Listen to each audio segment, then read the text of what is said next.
Michael, when you're looking at who's going to be the starting shooting guard, what kind of things are you going to weigh?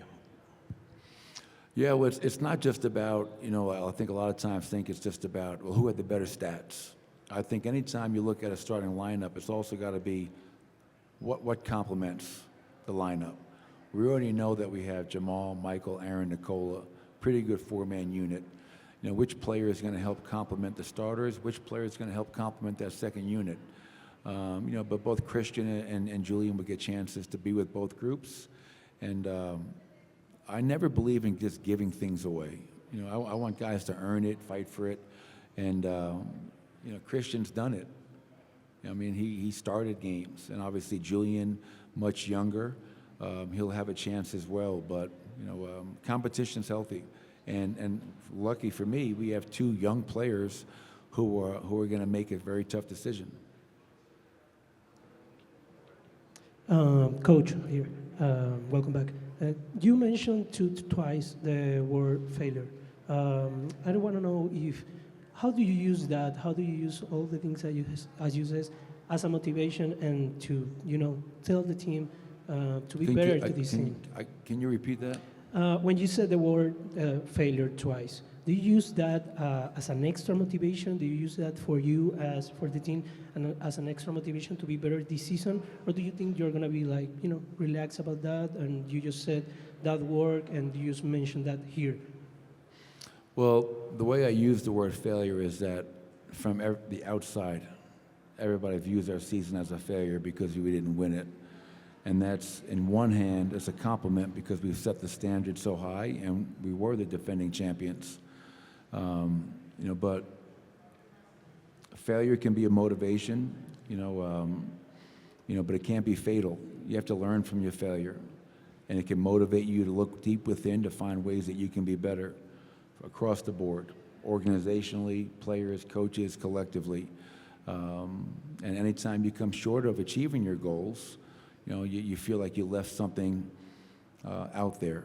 And I just hope that our players have used that this offseason to force them to come back improved and with a mindset of let's attack this season. Not ease into it, but let's attack it and remind everybody of who we are and what we're capable of. Michael, with as many young guys as you have on this roster, there are a lot of guys who grew up even watching Russell Westbrook kind of in his prime. I'm curious if he's had any early impact since signing with the team, just even in sort of a practice setting or whatever it may be. And have you had any sort of conversations with him about expectations for him this season, basically? Yeah, no, I've met with Russ quite a bit, talked with him, great conversations. First and foremost, just have so much respect for his body of work. And, the only thing that he hasn't accomplished is winning an NBA championship. That's the only thing missing from a very, very impressive resume.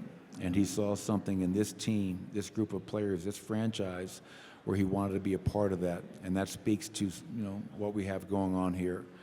Russ was in the gym yesterday, and there was just a different energy. Can't explain it, but it's just his voice, his leadership, his intensity, his competitive spirit, I think are all things that are not only going to help this team, but I think he's going to really help individual players kind of achieve their potential and push them to be the best that they can be. So I love that he's here. I think Russell Westbrook, first ballot Hall of Famer. I love guys that bring it every single night, and that's what he's done every game he's ever played in. I'm going to ask a little more directly. You're competitive. You've been in this business a long time, and you know the standards for coaches in terms of wins and losses. A lot's been made of the front office's movement towards addressing CBA challenges with young players, and then the competition with that, with trying to win a title. What's your view on trying to approach this season and any potential disagreements or conflicts that there might be between your priorities as a coach and what the front office has to do?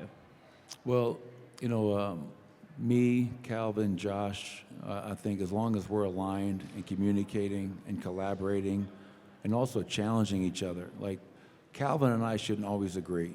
If we're always agreeing, then we're not really accomplishing what we need to accomplish. But through those disagreements and through those conversations, you come to a greater good. And this is a reality. I mean, like you look across the NBA landscape, teams are letting great players walk because they don't want to approach that really dirty word of second apron. And as a coach, I have to educate myself because I put blinders on. How do we win the game tonight?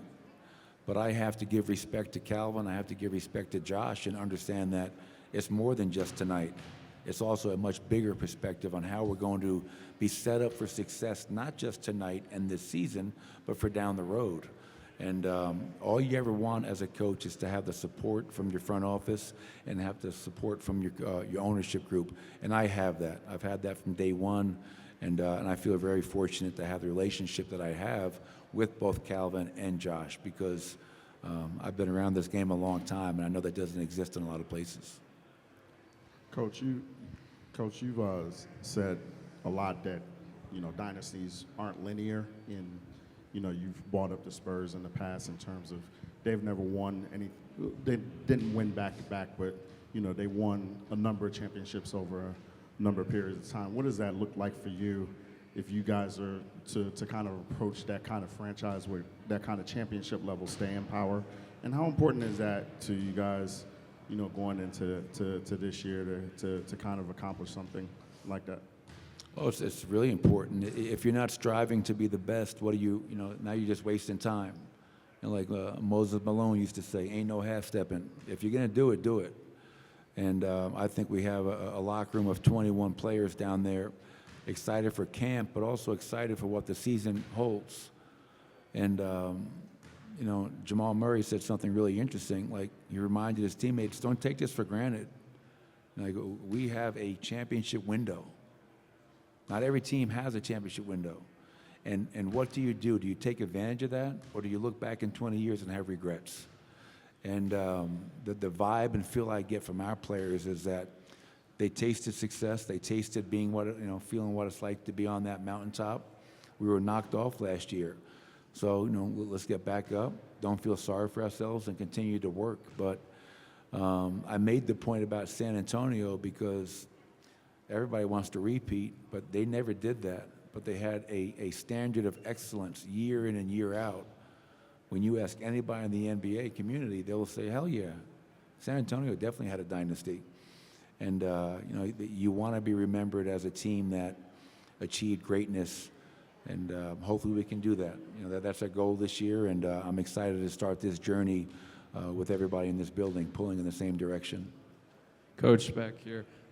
What position is Peyton? And I don't mean like shooting guard, small forward. I mean like on offense, is he, along the perimeter, or is he in that dunker spot? On defense, do you see him more up top, guarding point of attack, or do you want him a little bit closer to the rim as that secondary shot blocker? All the above, and the reason I say that is because in today's NBA, I think versatility is such a key word. And so you talk about Peyton offensively. Can he play along the dunker and mimic what Aaron Gordon does with Nikola?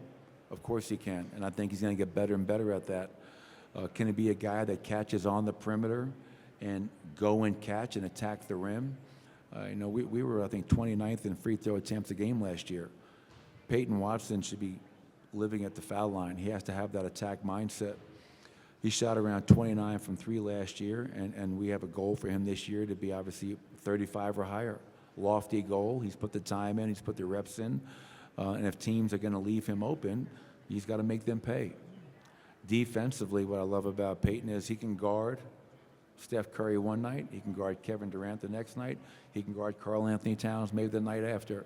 And so I think it's my job to put him on the best matchup for us. Who can he go out there and stop? And I think it's important for Peyton to continue to work on his offensive craft, but always come into every game thinking, how can I dominate defensively? Because when he does that, that ignites our break, and that's when I think we're at our best. I think Peyton's offensive and defensive versatility is very impressive, and you'll see him probably all over the court doing a lot of everything this year. Coach, staying on the topic of defense, You mentioned the absence of KCP. Last couple of years, you've had the luxury of being able to assign him to the best guard on the other team. How do you envision it working now? Who guards Steph Curry, John Morant, the smaller guards? You have a number of guards that are eligible. How do you see that working out, guarding a smaller guy? Yeah, well, I think, just look at the job Christian Brown did in the playoffs. I thought Christian's defense on Anthony Edwards, one of the tougher perimeter players in the league, was really impressive. So I think Christian Brown has shown and proven to me that he's willing to take on that responsibility. It's funny, I think when people talk about Russell Westbrook, no one really mentions defense. They mention how quick he is, how explosive he is, the rebounding, the playmaking. When we went back and watched as a staff his defense last year with the Clippers, end of games, he was on the opposing team's best player every night. Every night. So you have a guy that you can close games with in Russell Westbrook, who knows the league, knows personnel, has a respect of the officials, and has a competitive, I'm going to get in your shit mindset that I love. So, and other people as well. We talked about Peyton Watson being a guy that can guard bigs and smalls.